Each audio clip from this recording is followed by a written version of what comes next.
他的回應，只好假裝去捉緊消失的殘影。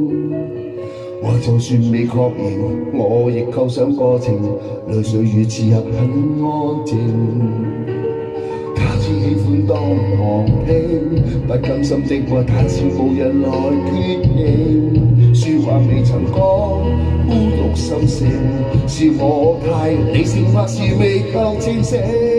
如果不再害怕做情人未晚，始終跟他有着無聯繫時差，知不知我背後漫長的空白，無謂去分出真與假。但可惜已習慣，無緣又聚散，他編寫的結局無人可折返。貪新的那段情，用餘生歸還，未學會正確選擇，流星亦璀璨。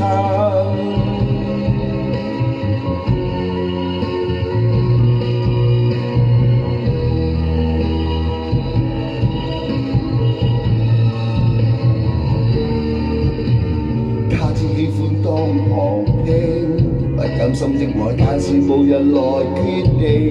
説話未曾講，孤獨心聲，是我太理性，或是未夠清醒。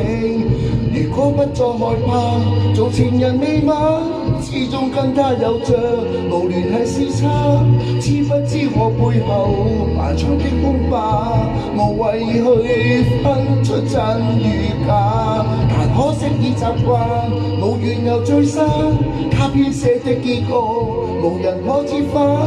貪心的那段情，用餘生歸還，未學會正確去選擇，流星亦璀璨。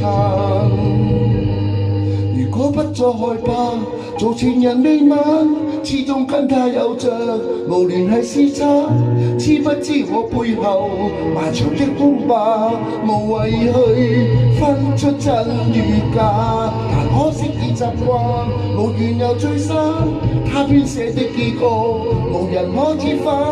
貪心的那段情，用餘生歸還，未學會正確去選擇，流星亦璀璨。